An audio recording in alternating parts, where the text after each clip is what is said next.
Hey friends, this is Jennifer and I'm very happy that you spent some time with me. When I posted Discord on Facebook and Instagram, I was asked how I build it and if I could make a tutorial. And here we go. So this technique is based on two techniques I learned from Jennifer McGuire. One is the fence, which is based on the instant pop-up mechanism, and the other are the rocking car with a moving element. And I will link to both of Jennifer's video in the description. So, and these are the stem sets that I've used: the unicorn picnic, a little sparkle, and the winter unicorn. And I also used a large circle die. This is the biggest I have. It's about 12 centimeters, or in imperial measurements, it's about 4 3/4 of an inch. I don't know which brand it is, but yeah, it's the biggest I have. And I also used the puffy cloud borders by Lawn Fawn. I have already prepared all the items that I plan to use, and I laid everything out in the same way I want to have it on my card eventually. And instead of a fence, I will use these clouds. And for the 4 images that form our mechanism, I also die cut them from heavyweight white cardstock and smoothed out the back side of them. I will put them behind the images of the mechanism to give them a bit more stability. So, and we further need these foam dots and a circle die that will cut a hole that is slightly bigger than these foam dots. And I found the perfect circle in the coordinating dies of the Scripty Bubble Sentiment stamp set. We also need some sturdy acetate, for example the one from Lawn Fawn, to cut several strips. The first thing we need are the hinges for our clouds. For these I cut 2 strips about 1 centimeter wide. The length doesn't matter at this point. And I folded the acetate to form a hinge. It resembles a check mark. And I did that to both of these strips. And then I cut 2 more strips that I will use for the moving elements. And these are also about 1 centimeter wide.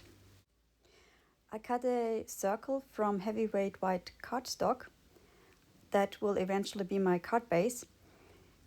And now I'm taping it to my glass mat and determine where I want to cut the holes for my mechanism.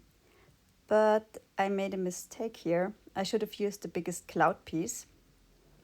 But you will see how I fixed that later. I marked the center, and now I'm going 2.5 centimeters from that center point to each side and mark where I want to cut the holes.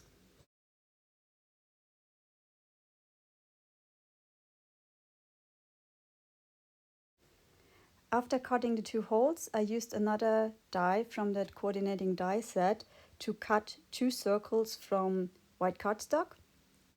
The size doesn't really matter. You just have to make sure that it is bigger than the hole and not too big so that they might interfere with each other. And I used a bone folder to quickly smooth out the rough edges on the back side that were created by the die. And now I'm adding a foam dot to the center of each circle and place them from the back through the holes. Next, I'll adhere the weight to the 2 longer acetate strips, the ones without the hinge. And I'm using 2 pennies. And double-sided tape to attach these pennies to my acetate strip. So, and this is what it looks like after I added the tape. Now I'm removing the release paper, add my penny, press it down firmly with my bone folder, and trim down the edges at the bottom. So now you can see it's well adhered, and I'm doing the same steps for the second strip. The next step is to add a thin strip of foam tape around the bottom of the circle, and I'm using this sheet of release paper that was left from some labels to cut my foam tape in half.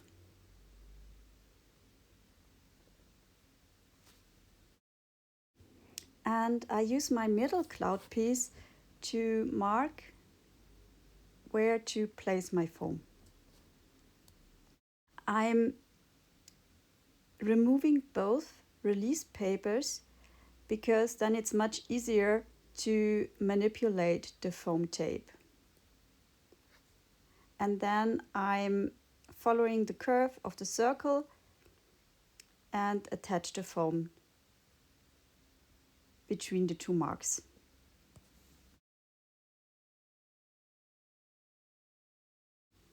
And with the foam being adhered, I can determine the place where to attach my acetate strip. So I'm making sure it doesn't touch the foam and can move freely from left to right. And I'm doing this for both strips. After that, I'm adding some more foam tape for additional support, but I'm making sure that these don't hinder the mechanism. So, and this is the weird shape that I ended up with. And as you can see, the foam tape is not hindering the mechanism.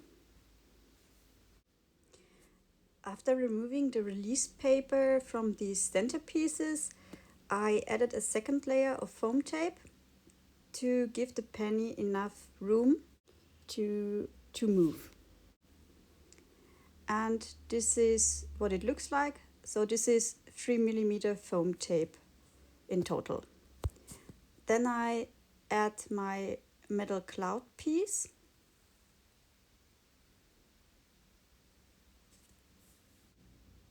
And make sure that the mechanism works.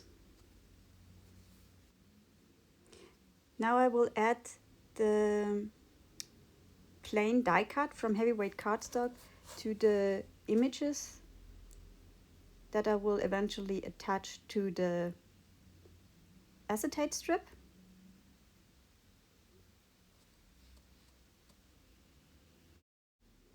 And after I did that for both pieces, I will use 3mm foam tape to attach these images to the acetate strip.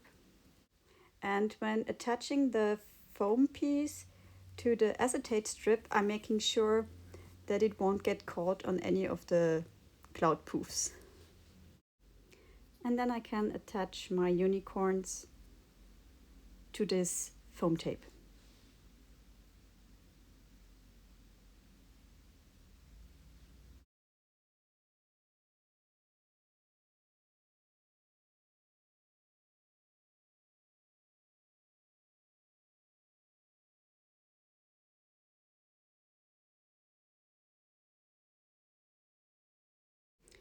And here's a closer look on what this looks like. And now I can cut off the excess acetate.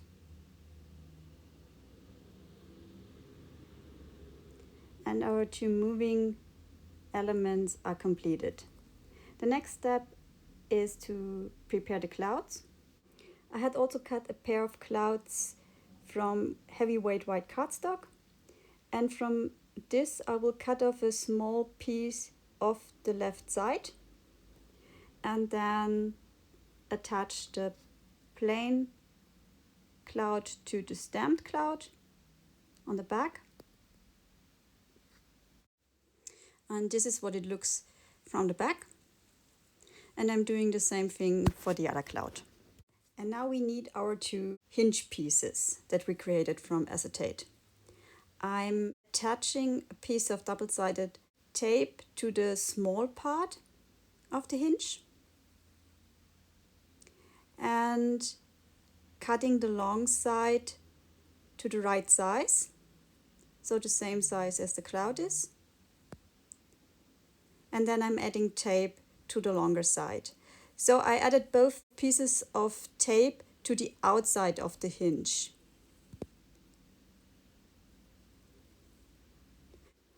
And I recommended the Lawn Fawn acetate because it works very good for the spring action, as you can see.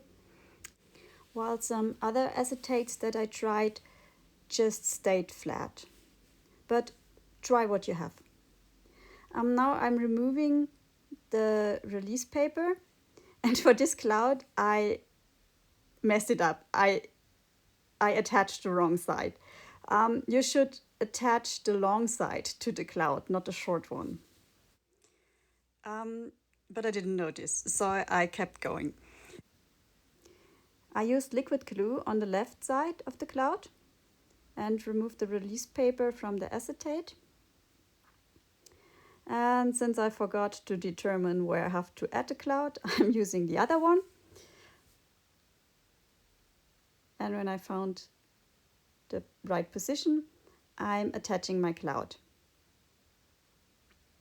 making sure it won't hinder my unicorn from moving.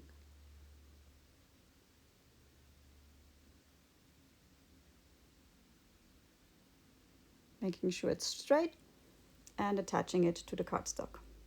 So, and this is why I chopped off a piece of the heavyweight cardstock, because I wanted to bend the cloud slightly to attach the left side to the cardstock. And here I noticed that I messed it up. I'm chopping off a small part of the acetate after I noticed I can't remove it. And for the second one, I'm doing it correctly. So I'm attaching the long side to the cloud, then using liquid glue on this small part on the left side, removing the release paper from the short part of the acetate, and then attaching the cloud to the cardstock.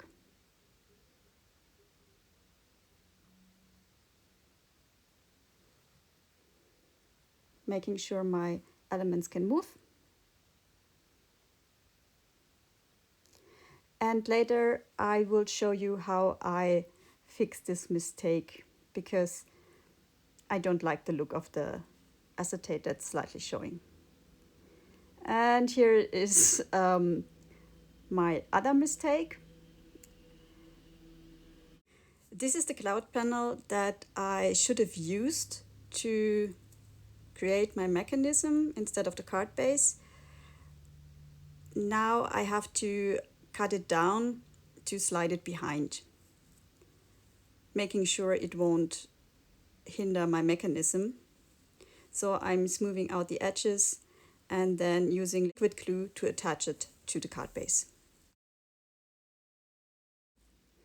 Then I can adhere my third cloud panel, the one with the sentiment, also using liquid glue. After the panel is adhered, I can attach my two other unicorns. The one kneeling will be adhered flat to the bottom, and the one sitting on the cloud will be adhered to the top of the card. But before doing so, I decided that I wanted to have another cloud border at the top. So I cut this tiny piece that I could squeeze in behind the already adhered layer. I'm glittering the top of the cloud, adding liquid glue, and then attaching it to the top of my card.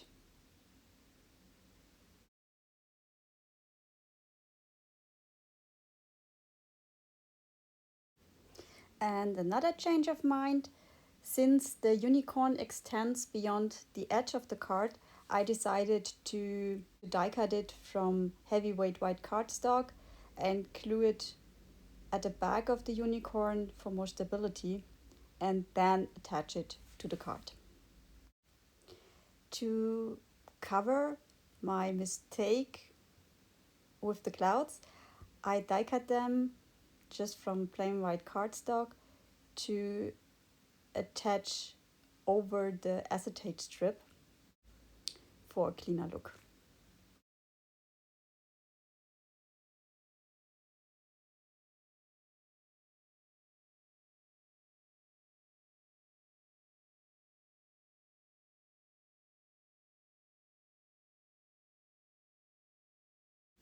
So I'm checking that the unicorn won't get stuck by that cloud piece, and it looks much better. And so I'm doing the same thing for the second one to have them both equal.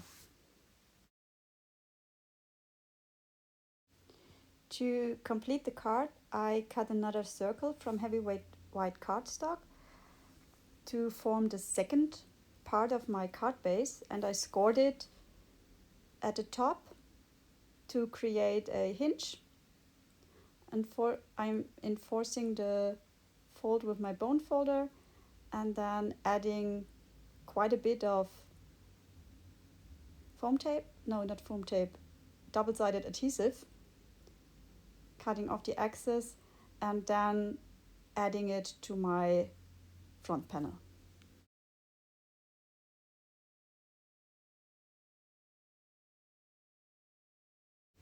And our card is done. I really hope this tutorial was helpful, and I thank you very much for watching and hope to see you again. Bye bye!